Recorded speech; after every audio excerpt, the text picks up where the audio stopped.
Hi there. I am Jennifer Elizabeth Masters. I'm a soul sculptor. And I'm a former worrier. I am a former anxious and depressed person. I am a former survivor. I don't relate to survivor any longer because why? Because that's a story.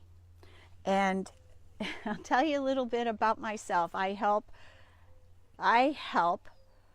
high achieving coaches achieve even greater with their clients by healing the last vestiges of pain, suffering, and sorrow within themselves.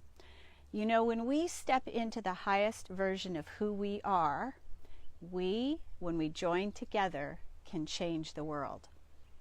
So I'm going to tell you a couple of stories. These stories are true. And the first one is about my father. Now, my dad was a man's man. He was a brawny man, was not well educated, but he read a lot. My dad gave me my start in metaphysics. My dad did not believe in God because of his religious upbringing and probably because of what his father did to him. And so he taught me to think outside the box, to not believe what I read, to not believe what I heard, and to not believe anything unless I ran it through my own psychic detector, my own physical body, my mind, my heart. And so I grew up with this as an instinct. Is it true? Is it false? Is it true? Is it false? Is it real? Is it not? But I want to tell you more about my dad. So my dad loved the ocean. He was an adventurer. He loved to travel, and although he never made a ton of money, he managed to amass quite a bit. He put money aside, and my mother, now at 98, she has not a care in the world because my dad took care of her. He saved money, and he put money aside. And there are a lot of great things about my dad. The other thing about him was that he raised a vegetable garden, and it was a lot of work. Now, us as kids, we hated it. We hated working in that vegetable garden. We didn't like the hoeing. I was a hoe back then. We didn't like the hoeing, we didn't like the weeding, we didn't like the planting. All we liked was the eating. We didn't want to do any of the work to get it. But what I will tell you is the work ethic that he instilled in us, all of us, has led to us all be, pretty productive beings, and to learn to think for ourselves, to learn to grow. So I had a landscape business for 11 years. It was called For Heavenscapes. One of my brothers became a farmer. My other brother has a beautiful garden, a beautiful yard, and my little brother, although he's in the tech industry, has a gorgeous garden. So all of us learned how to connect with the earth in a big way. So back to my dad and the story about him. So I remember he used to go to work, and he worked shift work, and he would read the newspaper cover to cover every single day that he worked. He had plenty of time to read. He'd get his job done, and then he would read the newspaper. And then he would come back and disseminate what he learned from the newspaper to all of us. And I always was the one that had discussions with him. For some reason, he and I would engage. Everybody else was like, oh, I don't care what he says. I don't care what he's talking about, and about this subject and that subject. But what I will tell you is he would come home with the latest discoveries, what caused cancer. And I remember bacon, number one. Bacon causes cancer. And so he's eating, talking about what causes cancer. And my mother at the other end of the table would go, oh, nonsense. I don't believe it for a second. And my dad is like, all incensed about this causes cancer. Although he taught me to not believe what I read. He was believing what he read in the newspaper. Consequently, because he believed it, because he ate those beliefs, because he imbued his food with the belief that food causes cancer, what did he end up with? Leukemia. And at 72, this brawny man, he was a brawny man, handsome, physical, very fit. He used to dive off the pool house into the pool. He used to chase us around the pool playing water polo and all kinds of very physical sports well into his 70s. Excuse me. So, pardon me. Hang on one second.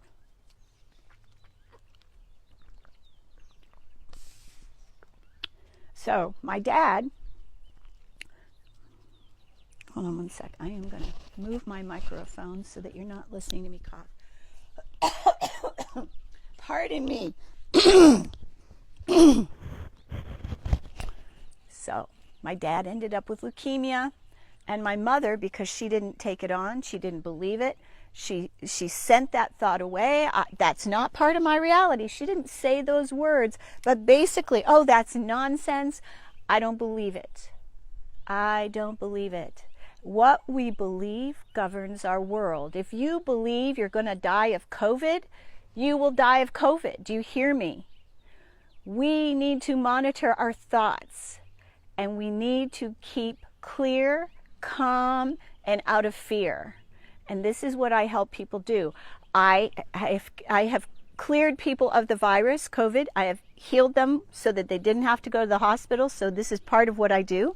I have healed people of suicide ideation so they never have gone there again, cleared depression. But I also unplug people from mass consciousness. And when we are tapped into the mass consciousness of fear, we pick up what everybody else is thinking, what everybody else is feeling.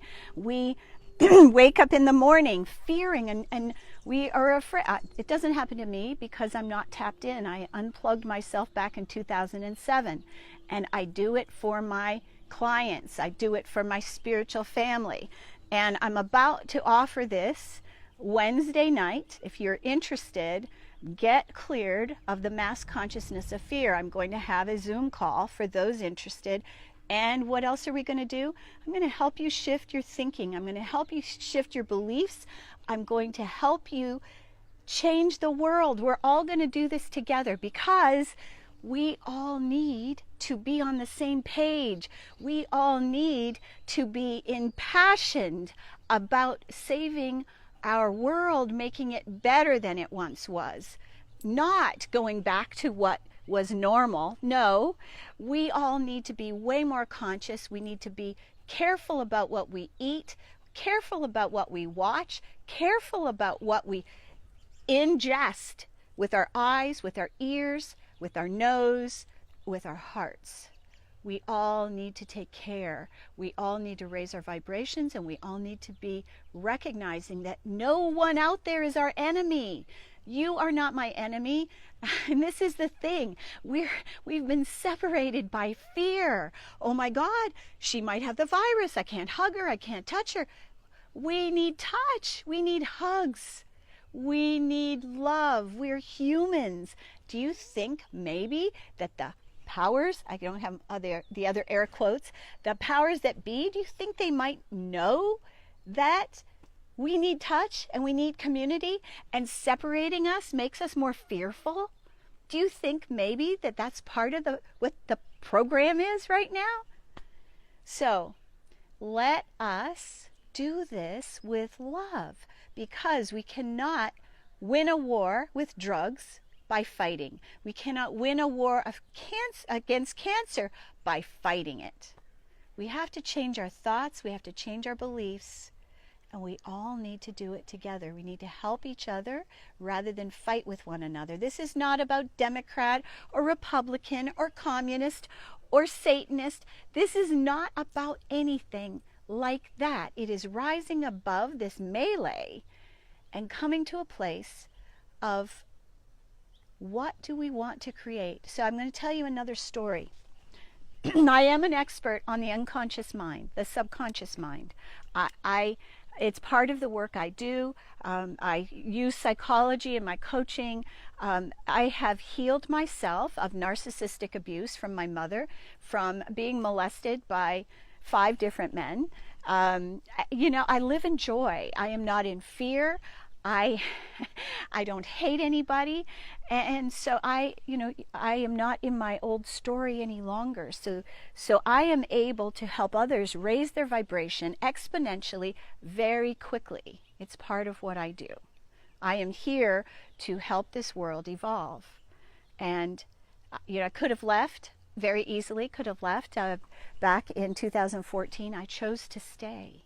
I chose to stay because this world is a beautiful place. I can taste juicy strawberries and oranges. Okay, so back to my story.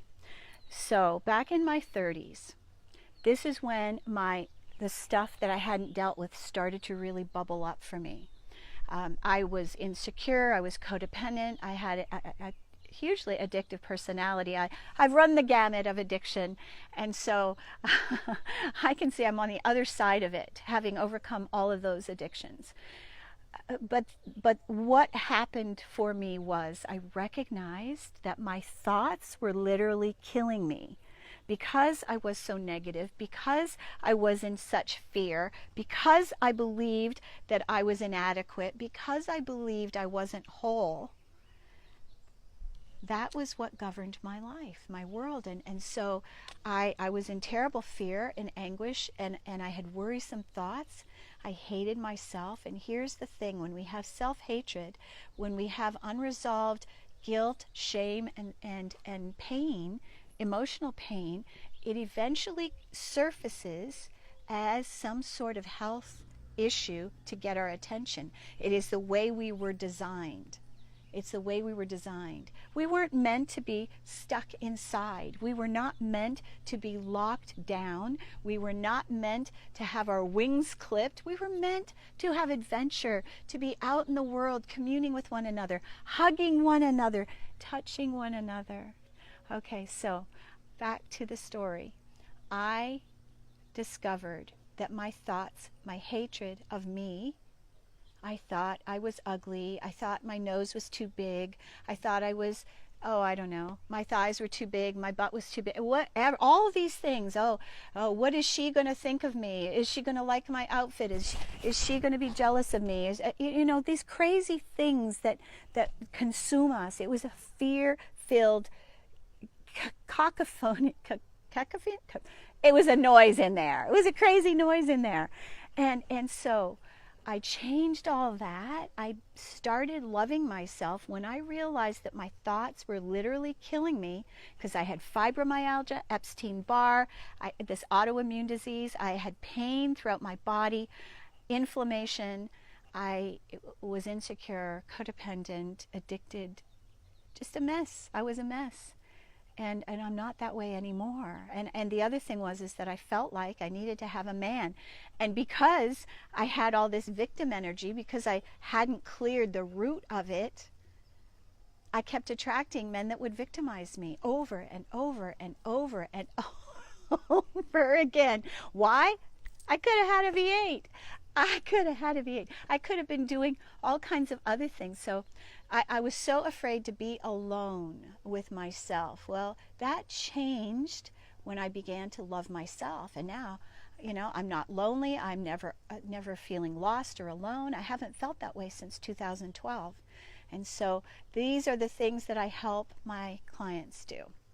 All right, so the thing about this whole pandemic, we all need to get together, rise above the fear, rise above the beliefs, and help one another evolve. That's what we all need to do. We need to help one another come to a place of loving acceptance of this first, and of others. No, there's no competition. There is no competition. And when one boat rises, we all rise. So let's rise together. Let's join together. Share this video. Invite your friends. Wednesday, it's free. I am doing this to raise consciousness, to unplug you from the mass consciousness of fear so that we can all rise together, so that we will have a planet that we love to live in, that is free of artificial intelligence, where we are watched, where we can't say certain words. I am not in favor of any of that. And so let's do this together. Share this video. Wednesday night, it'll be 5 p.m. Pacific, and probably an hour. I will do question and answers at the end, so probably about an hour on Wednesday night, 5 p.m. Pacific. That's 8 p.m. Eastern. And if you have any questions, you can always email me is the best way. I get way too many DM messages, direct messages on Messenger.